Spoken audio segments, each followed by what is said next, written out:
This is the moment the rule of law and executive power reached their breaking point in Washington. At exactly 5 p.m. on Friday, February 20th, 2026, the United States Supreme Court delivered a devastating 6-3 ruling that obliterated the legal foundation of President Trump's signature economic policy. Chief Justice John Roberts, writing for the majority, declared that Trump's sweeping emergency tariffs were unconstitutional overreach, stating that the president had asserted extraordinary power to unilaterally impose tariffs of unlimited amount, duration, and scope without clear congressional authorization. The ruling invalidated more than $175 billion worth of import taxes that Trump had imposed using the International Emergency Economic Powers Act, potentially requiring the Treasury to refund $134 billion already collected from over 301,000 importers. But the truly shocking moment came hours later when Trump responded to this judicial rebuke with an unprecedented attack on the Supreme Court itself, calling the justices who ruled against him a disgrace to our nation before signing a new 10% global tariff that directly defied the court's constitutional authority. The Supreme Court's decision represented the most significant constitutional defeat of Trump's presidency, striking at the heart of his economic nationalism agenda. The case centered on Trump's use of the 1977 International Emergency Economic Powers Act to justify what he called reciprocal tariffs, ranging from 34% on Chinese goods to a 10% baseline on imports from the rest of the world, plus additional 25% tariffs on goods from Canada, China, and Mexico for their alleged failure to curb fentanyl trafficking. Roberts methodically dismantled Trump's legal arguments, noting that IEEPA contains no reference to tariffs or duties, and that until now no president has read IEEPA to confer such power. The Chief Justice warned that accepting Trump's interpretation would give the president power to impose unbounded tariffs whenever he declared a national emergency, unconstrained by the significant procedural limitations in other tariff statutes, and free to issue a dizzying array of modifications at will. The court's 6-3 majority included an unlikely coalition that demonstrated the severity of Trump's constitutional violation. Chief Justice Roberts was joined not only by the 3 liberal justices, but also by Trump's own appointees, Neil Gorsuch and Amy Coney Barrett, creating a constitutional consensus that transcended ideological lines. Justice Elena Kagan wrote a separate concurrence emphasizing that Trump's tariff authority failed to meet even normal standards of statutory interpretation, not just the strict scrutiny typically applied to emergency powers.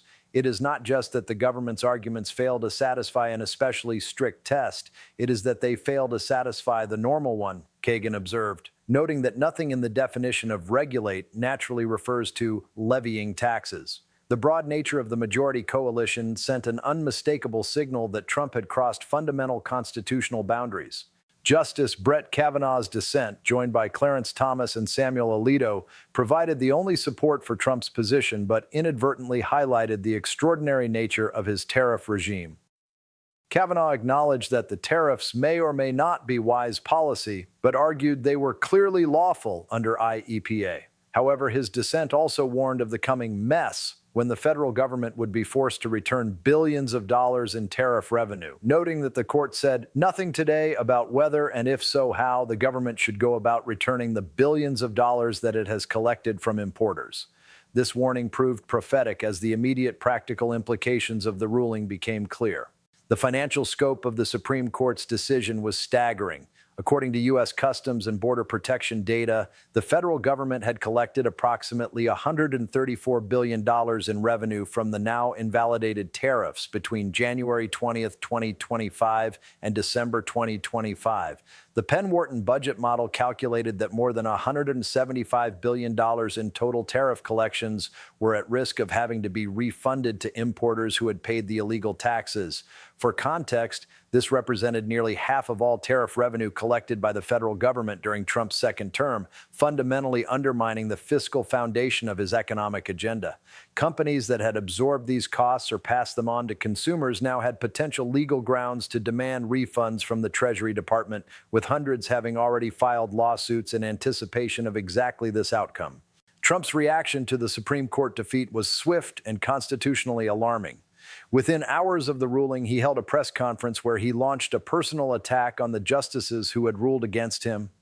"I'm ashamed of certain members of the Supreme Court," Trump declared, specifically targeting the majority that had included his own appointees. He called the justices a disgrace to our nation, language unprecedented from a sitting president directed at the highest court in the land.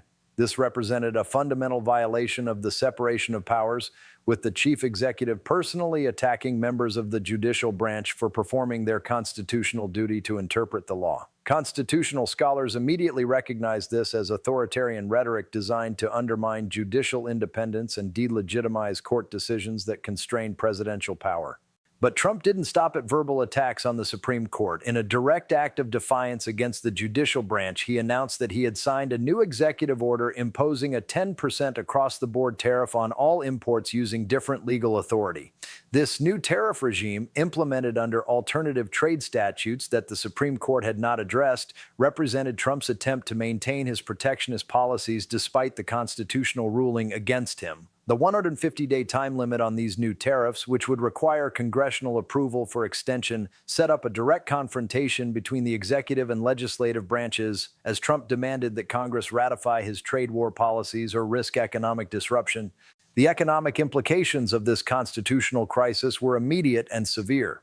Financial markets, already nervous about the stability of Trump's trade policies, reacted with alarm to the combination of judicial rebuke and presidential defiance. The prospect of $134 billion in tariff refunds created uncertainty about federal revenues and forced Treasury officials to begin calculating the fiscal impact of returning money that had already been spent on government operations.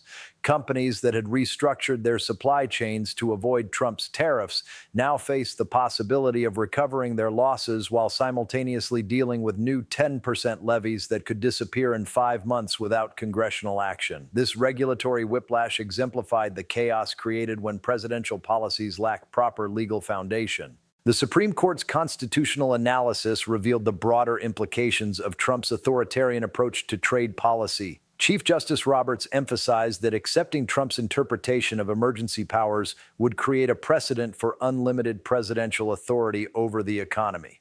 Such an interpretation would represent a transformative expansion of the president's authority over tariff policy and, indeed, over the broader economy as well, Roberts warned. The court was essentially rejecting Trump's claim that presidents could reshape fundamental economic relationships through unilateral emergency declarations, a principle that extended far beyond trade policy to emergency powers generally. International allies and trading partners watched this constitutional crisis with a mixture of relief and concern. While many welcomed the Supreme Court's restraint on Trump's unilateral trade authority, they also worried about the instability created by a president who openly defied judicial decisions. Trump's immediate response of imposing new tariffs sent mixed signals about American commitment to the rule of law and raised questions about the reliability of any trade agreements negotiated with an administration that ignored constitutional constraints. Foreign leaders had to recalculate their strategies for dealing with a president who viewed court decisions as suggestions rather than binding legal requirements.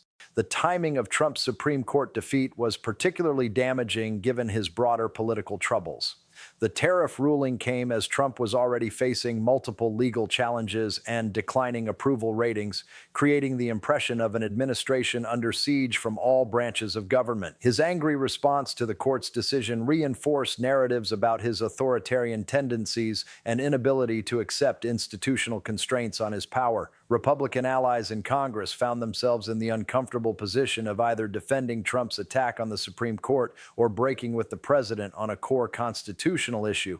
Congressional Republicans faced an impossible choice regarding Trump's demand for approval of his new 10% global tariff. Supporting the measure would require them to endorse policies that the Supreme Court had just declared constitutionally problematic, while also validating Trump's defiant response to judicial authority. However, opposing the tariffs risked Trump's political retaliation and potentially undermined Republican unity heading into an election year. The 150-day deadline Trump had imposed created artificial urgency designed to pressure Congress into hasty approval without proper deliberation about the constitutional and economic implications of his trade policies.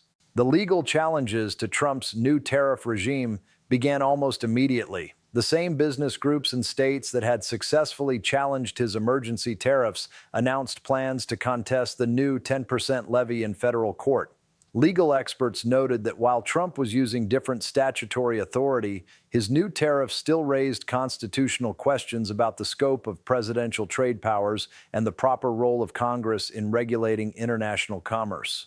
The rapid succession of legal challenges created the prospect of prolonged court battles that would leave trade policy in limbo for months or years. The Supreme Court's decision also exposed the broader weakness of Trump's legal strategy throughout his presidency. Time and again, his administration had pushed executive power beyond constitutional limits, only to face defeats in federal courts that forced policy reversals and created economic uncertainty. The tariff ruling followed a pattern of judicial rebukes on immigration, election administration, and other key priorities, suggesting that Trump's approach to presidential power was fundamentally at odds with constitutional governance. This legal recklessness imposed real costs on businesses and consumers who had to navigate constantly changing regulatory environments. Foreign policy experts warned that Trump's defiance of the Supreme Court would have lasting consequences for American leadership globally. When the President of the United States openly attacks his own judicial system and defies court orders, it undermines America's credibility in promoting rule of law internationally. Authoritarian leaders worldwide could point to Trump's behavior as justification for their own attacks on judicial independence, while Democratic allies questioned whether the United States remained committed to the institutional norms that underpinned international cooperation. The economic disruption caused by Trump's constitutional crisis extended beyond immediate trade impacts to broader questions about regulatory stability and business planning. Companies had invested billions of dollars restructuring their operations around Trump's tariff regime, only to discover that these policies lacked legal foundation. The prospect of tariff refunds created windfall gains for some businesses, while the threat of new levies imposed fresh costs on others. This regulatory chaos made long-term business planning nearly impossible and reduced economic efficiency as companies devoted resources to managing political risk rather than productive investment.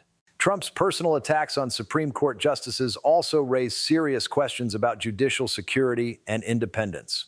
When a sitting president publicly demeans federal judges and encourages his supporters to view court decisions as illegitimate, it creates an environment where judicial independence comes under physical as well as political threat. The Secret Service and U.S. Marshal Service had to consider enhanced security measures for justices who had ruled against Trump, representing an additional cost of his authoritarian rhetoric. The constitutional crisis also revealed the limitations of existing checks and balances when dealing with a president willing to ignore judicial authority. While the Supreme Court could declare Trump's tariffs illegal, it could not prevent him from immediately imposing new ones under different legal theories. This cat-and-mouse game between the judicial and executive branches highlighted the need for stronger enforcement mechanisms to ensure presidential compliance with court decisions. Congress possessed impeachment authority as the ultimate check on presidential overreach, but Republican control of both chambers made this remedy politically unlikely. The broader implications for American democracy were profound. Trump's response to the Supreme Court ruling demonstrated his fundamental rejection of constitutional constraints on presidential power. By personally attacking justices and immediately circumventing their decision, he was essentially arguing that presidents could ignore judicial rulings they disagreed with as long as they could find alternative legal justifications for the same policies. This represented a direct assault on the separation of powers that formed the foundation of American constitutional government. The international economic consequences of this constitutional crisis extended far beyond bilateral trade relationships. Global supply chains that had adapted to Trump's tariff regime now faced renewed uncertainty about American trade policy. The prospect of massive tariff refunds created currency volatility as foreign companies calculated potential windfall gains from recovering illegal tax payments. Meanwhile, Trump's new 10% global tariff threatened to disrupt established trade relationships and potentially trigger retaliatory measures from major trading partners. As markets closed on Friday evening and the world absorbed the full implications of the day's events, one thing became clear.